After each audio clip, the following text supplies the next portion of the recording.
मित्रों नमस्कार। आप सभी का गीता सत्संग चैनल पर स्वागत है। आज का विषय है मर्यादा पुरुषोत्तम राम।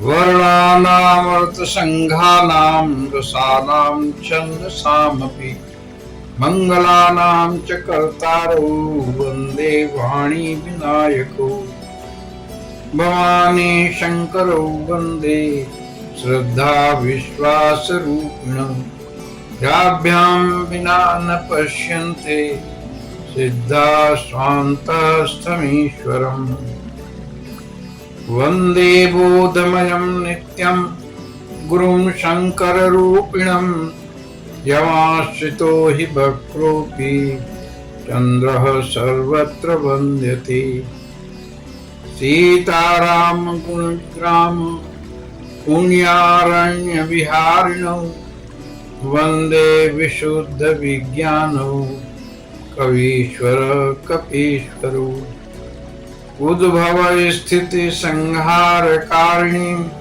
क्लेशहारिणीं सर्वश्रेयस्करीं सीतां नतोऽहं रामवल्लभाम् जन्मायावशवर्ति विश्वमखिलं ब्रह्मादिदेवासुरा यत्सत्पादमृखैव भाति सकलं रज्जौह्यता हे भ्रमम् यत्पादप्लवमेकमेव हि भवाम्बोधे स्थितिर्षावताम् वन्देऽहं तमशेषकारणपरम् रामाख्यमीशं हरिं नानापुराणनिगमागमसम्मतं यद् रामायणे निगदितं क्वचिदन्यतोऽपि स्वान्तः सुखाय तुलसी रघुनाथगाथा भाषा निबद्ध मतिमञ्जुलमातनोति। ॐ रंग रामाय नमः। ओम हं हनुमते नमः।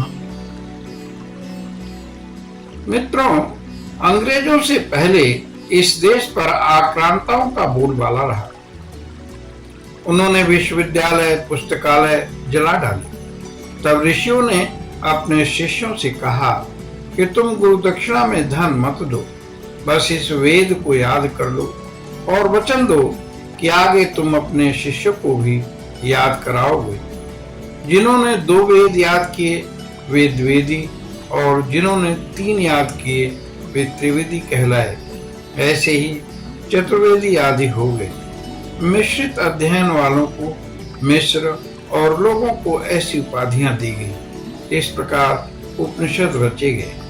जैसे कोई आता है तो घर ठीक कर लेते हैं और जब कोई बहुत विशिष्ट आता है तो घर का अंदरूनी रंग ढंग इंटीरियर आदि भी बदल लेते हैं।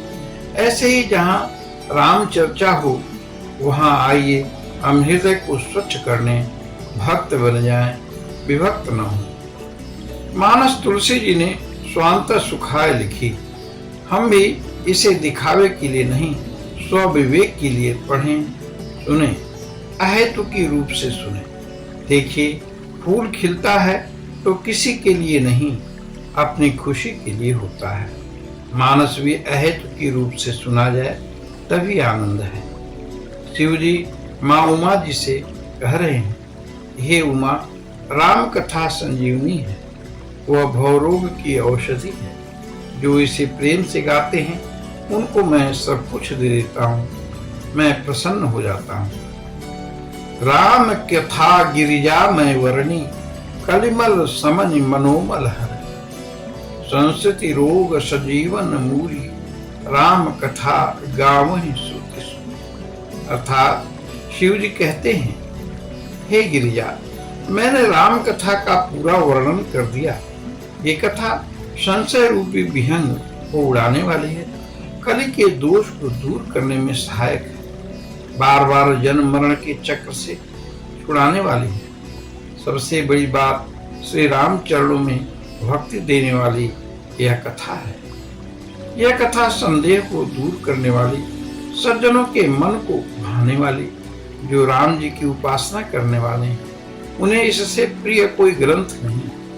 राम जी की कृपा से जितनी मेरी मति थी, मैंने इस पावन चरित्र को गाया। इस कली में राम गुण गाने सुनने के अलावा कोई अन्य साधन जैसे योग, जप, व्रत आदि कोई साधन बराबरी नहीं कर सकता। राम जी का सुमिरन और राम जी का ही भजन और उन्हीं के गुणों का गान सभी पातकों को दूर करने का साधन है। कुटिलता छोड़ उसी का गान करें। कौन है जो राम गुण गाकर मुक्त नहीं हो? तुलसीदास जी कहते हैं, एकमात्र भक्ति श्री राम से ही हो, जाके प्रिय न राम वैदेही, तजिय ताहि कोटि वैरी सम, यद्यपि परम स्नेह। तजो पिता प्रहलाद विभीषण बंधु, भरत महतारी, अब बलि गुरु तजो, कंत ब्रज बनितन है, भय मुद मंगल खाई। अर्थात जिसके राम और सीता प्रिय न हो, ऐसे लोगों से तो कोई मित्रता करिए ही मत। उन्हें करोड़ों प्रकार के वैरी की भांति छोड़ दिए। प्रहलाद ने पिता को तजा क्योंकि पिता राम भक्त नहीं था। विभीषण ने भाई को छोड़ दिया क्योंकि भाई राम विरोधी था। भरत ने माता को छोड़ दिया क्योंकि माता ने राम जी को वन दे दिया। बलि ने गुरु को छोड़ दिया क्योंकि बलि के गुरु राम भक्त नहीं थे। कंत ब्रज वनितन तजो, अपने पतियों को ब्रज की गोपियों ने छोड़ दिया क्योंकि वे कृष्ण के प्रिय नहीं थे। और ये सभी भय मुद मंगल खाए, ये सभी मंगलकारी हो। सत्संग की बड़ी महिमा है। एक बार उद्धव जी ने पूछा कि सत्संग की महिमा क्या है? भगवान श्री कृष्ण ने श्रीमद् भागवत में कहते हैं, न रोधेत इमाम योगो, न सांख्यम धर्म एवच, न स्वाध्याय तपस्त्यागो, नेष्ठा पूर्तम न दक्षिणा, व्रतानि यज्ञ छंदांसि, तीर्थानि नियमा यमा, यथा वरुंधे सत्संग, सर्वसंगा प्रबोधि माम। अर्थात मुझे योग, सांख्य, धर्म, स्वाध्याय, तप, त्याग, इष्टापूर्त और दक्षिणा से भी मैं वैसा प्रसन्न नहीं होता जितना सत्संग से। सत्संग से सभी आसक्तियां समाप्त हो जाती हैं। यही कारण है कि मैं व्रत, यज्ञ, वेद, तीर्थ, यम, नियम भी सत्संग के समान मुझे बस में करने में समर्थ नहीं हूँ। सत्संग से ही देव, धनुष, मनुष्य, दैत्य, यक्ष, राक्षस, पशु, पक्षी, गंधर्व आदि को मेरी प्राप्ति हुई है। बलि हो, बाण हो, गज हो, विभीषण, सुग्रीव, हनुमान, जाम्बवन आदि को मैं सत्संग से ही मिला हूँ। गोपियों को भी मिला तो सत्संग से ही। वे तो ज्यादा पढ़ी लिखी भी नहीं थी। बड़े बड़े योगी जन ध्यान आदि से मुझे नहीं प्राप्त कर सकते, पर सत्संग से मैं प्रसन्न हो जाता हूँ। इसलिए हे उद्धव, श्रुति, स्मृति आदि छोड़कर सर्वत्र मेरी भावना करते हुए सत्संग करो और मेरे ही शरणागत हो जाओ। ऐसा करने से तुम मुझे को प्राप्त हो जाओगे। एक बार नारद जी ने भगवान से पूछा, प्रभु आप कहाँ रहते हो? कभी कभी तो लक्ष्मी जी को भी छोड़कर आप चले जाते हैं, कृपया भ्रम दूर करें। तब भगवान ने कहा, हे नारद सुनो, नाहं बसामि वैकुंठे योगी नाम हृदयेन वै, मम भक्ता यत्र गायन्ति तत्र तिष्ठामि नारद। हे नारद, मैं वैकुंठ में नहीं रहता, योगियों के हृदय को भी पार कर जाता हूँ, लेकिन मेरे भक्त जहाँ मुझे स्मरण करते हैं मैं वहाँ निश्चित रूप से रहता हूँ। नाम गुणगान का बहुत महत्व है। जिस पर राम कृपा होगी वही नाम जप कर सकता है, सभी कर भी नहीं सकते। जब ही नाम हृदय धर्यो, भयो पाप को नाश, जैसे चिन्हगी आग की परी पुराने घास। जैसे आग की एक छोटी सी चिंगारी सूखे हुए घास पर पड़ती है, तो घास भस्म हो जाती है, वैसे ही जब भगवान का नाम हृदय में भक्त धारण करता है तो उसके सारे पाप राशि नष्ट हो जाती है। जैसे हाथों की सुंदरता कंगन पहनने से नहीं होती बल्कि दान देने से होती है, ऐसे ही मुख की शोभा नाम जप से होती है। एक गांव में एक व्यक्ति रहता था। वह कभी नाम जप की तो छोड़ो, एक बार भी नाम नहीं लेता। एक बार कुछ संत आए, उनसे लोगों ने कहा कि यह आदमी भगवान का नाम नहीं लेता। साधु ने पूछा, भाई नाम लिया करो। उस व्यक्ति ने कहा, नहीं लूंगा, कभी नहीं लूंगा। साधु ने कहा, मत लो, पर हमारे साथ आश्रम चलो। वह व्यक्ति आश्रम तो गया पर नाम न ले। अंत में उसे कमरे में बंद कर दिया गया। कई दिनों बाद जब उसने राम बोला तब उसे भोजन पानी दिया गया।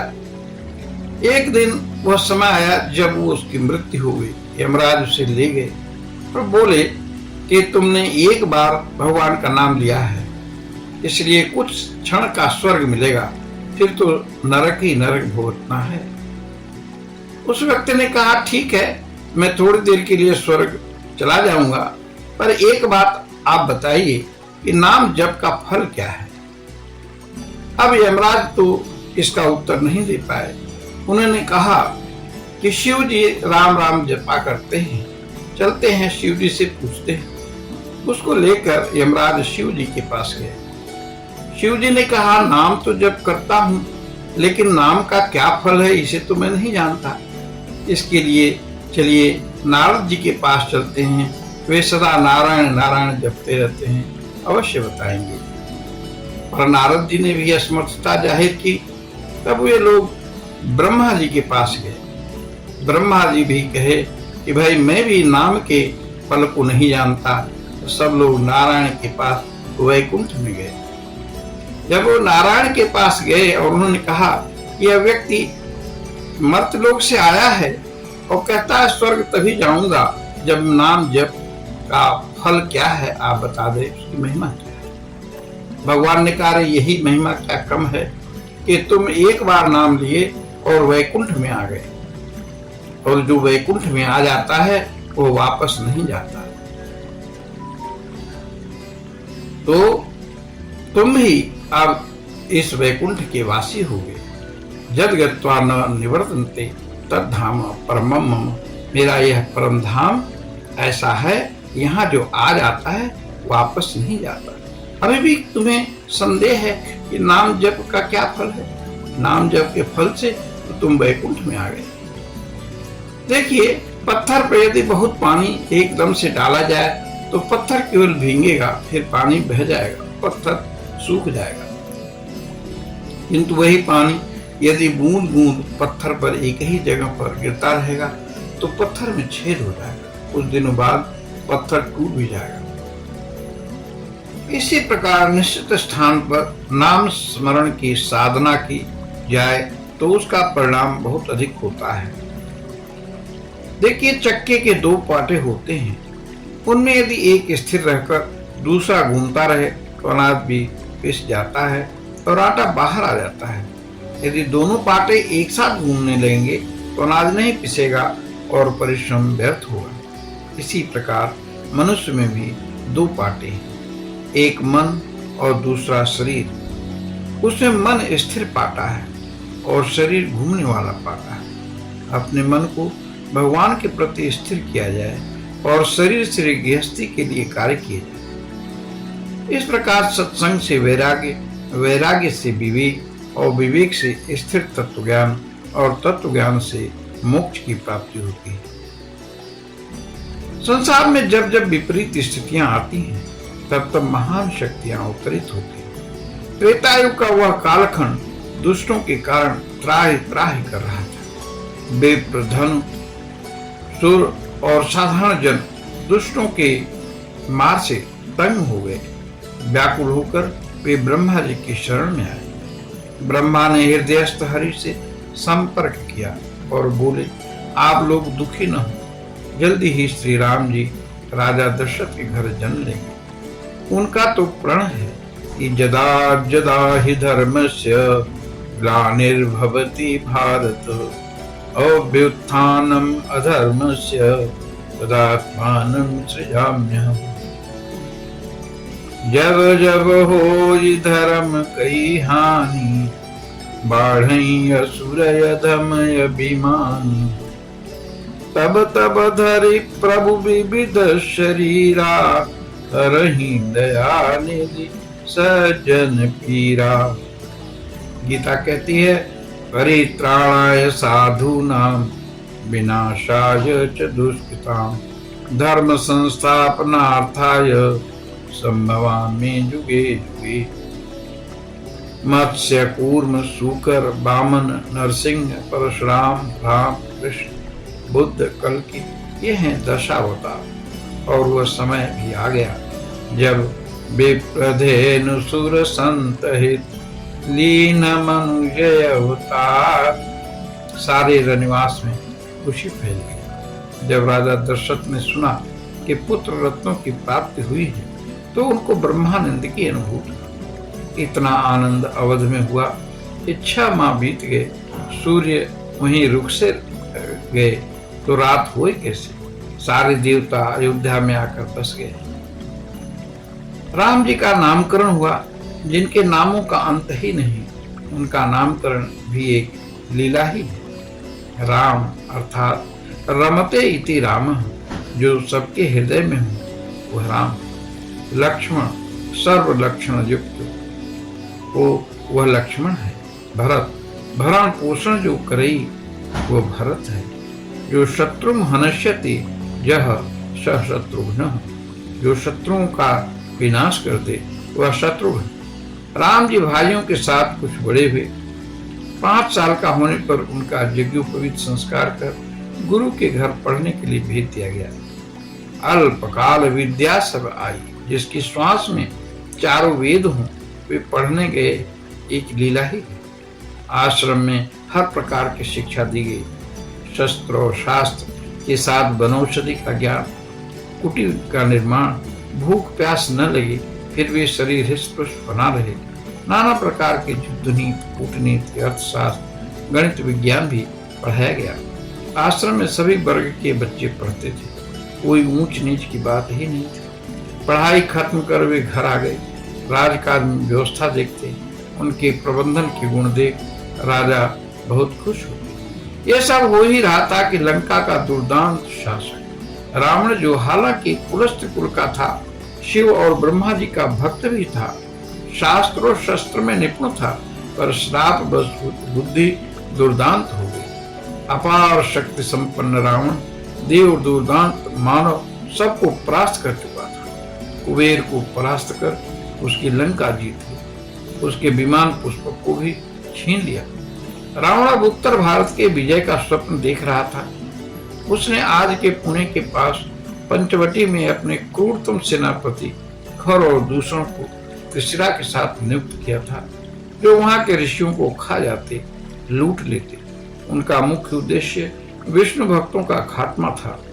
और अब वह अयोध्या के पास भी सुबाहु, मारीच और तारका को नियुक्त कर दिया गया था, जो यज्ञों को क्षति पहुंचाते रहते थे। अब सारे ऋषि मुनि, विश्वामित्र, वशिष्ठ, अगस्त्य आदि ने गोष्ठी की कि कैसे रावण पर विजय पाई जाए। तय हुआ कि एक योग्य युवक को चुना जाए, उसे सभी आधुनिक विद्याओं से योग्यतम बनाया जाए, जो लंका में ही उसके घर में रावण को मारे। तलाश चल ही रही थी कि राम लक्ष्मण की कीर्ति विश्वामित्र ने सुनी। परीक्षा जरूरी थी, सो ऋषि के कदम अयोध्या की तरफ मुड़ गए और ऋषि राजा दशरथ के दरबार में पहुंच गए।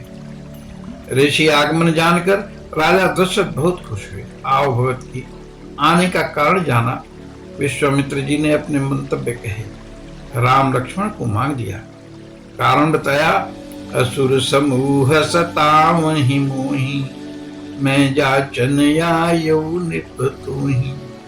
अनुज समेत देहु रघुनाथा, निश्चर बध मैं हो बसना था।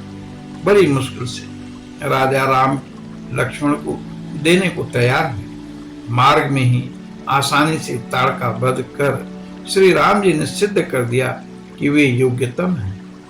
आश्रम में लाकर मुनि ने पहला कार्य किया कि युद्ध से संबंधित सारी विद्याएं उनको दे दी। गुरु ने समझाया कि तुम सूर्य से शक्ति लो, हथियार प्रकृति में रखो, बाणों के बोझ से मुक्त रहो। राम जी के तरकस में 1-2 बाण ही होते थे और सारे बाण कार्य कर लौट आते थे। गुरु ने राजनीति सिखाई, कैसे मित्र बनाएं, जब संकट आ जाए तो कैसे मित्रों की संख्या बढ़ाएं, उनमें योग्यतम को कैसे छांटें, शत्रु की शक्ति को कैसे जानें, कैसे विजय पाएं। इसी बीच जनक राज का निमंत्रण आ गया। उनकी पुत्री का स्वयंवर था। जनक ने मुनि को बुलाया था। मुनि राम और लक्ष्मण तथा अन्य विप्रों के साथ जनकपुर के लिए प्रस्थान किया। मार्ग में अहिल्या उद्धार कर वे लोग मिथिला पहुंच गए। जनक जी ने सुंदर स्थान दिया। स्वयंवर में धनुष पर प्रत्यंचा चढ़ाकर और फिर शिव धनुआ तोड़कर राम जी ने सीता जी से विवाह किया। जनक जी के अन्य कन्याओं के साथ अन्य भाइयों की शादी हो गई। राम जी अयोध्या लौट आए। फिर क्या हुआ देखिए। जब ते राम ब्याही घर आए, नित नव मंगल मोद बधाए।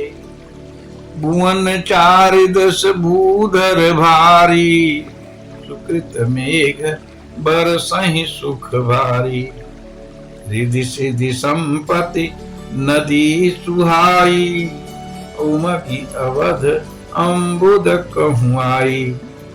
मणिगण पुर नर नारी सुजाति, सुचि अमूल सुंदर सब भांति। कहीं न जाई कछु नगर विभूति, जनु इतनी बिरंच कर तूती। सब विधि सब पुर लोग सुखारी, रामचंद मुख चंद निहारी। मुदित मात सब सखी सहेली, फलित बिलोक मनोरथ बेली। राम रूप गुणशील सुभाऊ, प्रमुदित होई देखि सुनि राऊ। राम के रूप गुणशील स्वभाव को देखकर राजा अत्यंत प्रसन्न होते और फिर राजा दशरथ तय करते हैं श्री राम को युवराज बना दिया जाए। उनको अगले दिन तैयार रहने को कहा भी जाता है, पर अयोध्या के राजघराने में कुछ ऐसा होता है कि श्री राम को बन जाने को कह दिया जाता है। पर श्री राम इससे दुखी नहीं होते। वे स्थित प्रज्ञ धीर पुरुष हैं। गीता के 2:55 में कहते हैं भगवान, प्रजाहाति जदा कामान सर्वान पार्थ मनोगतान, आत्मा एवात्मना तुष्टः स्थित प्रज्ञस्तदुच्यते। भगवान कहते हैं, हे अर्जुन, जिस काल में यह पुरुष मन में स्थित संपूर्ण कामनाओं को भली भांति त्याग देता है और आत्मा से आत्मा में ही संतुष्ट रहता है, उस काल में वह स्थित प्रज्ञ कहा जाता है। और ठीक ऐसा ही राम के साथ होता है। उन्हें न तो दुख होता है और न सुख ही होता है। सुख दुखे समे कृत्वा लाभा लाभौ जयाजेव, ततो युद्धाय युज्यस्व नैमं पापम अवाप्स्यसि। जय पराजय लाभ हानि सुख दुख को समान करके फिर युद्ध में लग जा। इस प्रकार युद्ध करने से तू पाप को प्राप्त नहीं होगा। युद्ध अर्थात कर्म क्षेत्र में लग जा, और यही राम करते हैं। बिना किसी राग द्वेष के वे वन गमन करते हैं। जो धर्म मार्ग पर अग्रसर होता है वह पूज्य हो जाता है, जैसे राम। तो श्री राम जी पिताजी की आज्ञा को शिरोधार्य किया और वन गमन हेतु प्रिया और भ्राता के साथ शहर के बाहर आ गए। दशरथ जी को होश आता है। वे सुमंत से कहते हैं, मित्र रथ लेकर जाओ, उनको छोड़ कर आओ, कोशिश करना वे सब लौट आए। पर धर्म धुरीन राम न लौटे तो जानकी को लेकर चले आना। अगर वो आ जाती है तो समझना कि मैं जी जाऊंगा, वरना मेरी मृत्यु तय है। आदेश पालन किया। सुमंत ने रथ को बाहर ले आए। राजा के आदेश को सुमंत ने कहा, पाई रजाय सुनाई सिर, रथ अति बेगी बनाई। गयो जहां बाहर नगर, सिय समेत दो भाई। वे लोग रथ से चलने को हुए पर अयोध्या तो जैसे राम जी के पीछे चल पड़े। राम चरण पंकज प्रिय जिनहि, विषय भूख बस करहि किति नहीं। तब सब श्रृंगवीरपुर गंगा के तट पर पहुंच गए। समाचार निषाद राज पाए। राम जी का मित्र था। निषाद तुरंत सेवा में आया। बिलन चले हर्षय पारा, जाकर दंडवत करता है। भेंट जो लाया था सब रख देता है। अति प्रेम से निकट बैठा कर राम जी निषाद का पूछते हैं, धन्य है राम जिनमें अहंकार छू भी नहीं गया। कहाँ राम और कहाँ निषाद। हम अपनी वाणी को यहीं विश्राम देते हैं। आइए भगवान का नाम लेते हैं। ओम श्री परमात्मने नमः। ओम श्री परमात्मने नमः। ओम श्री परमात्मने नमः।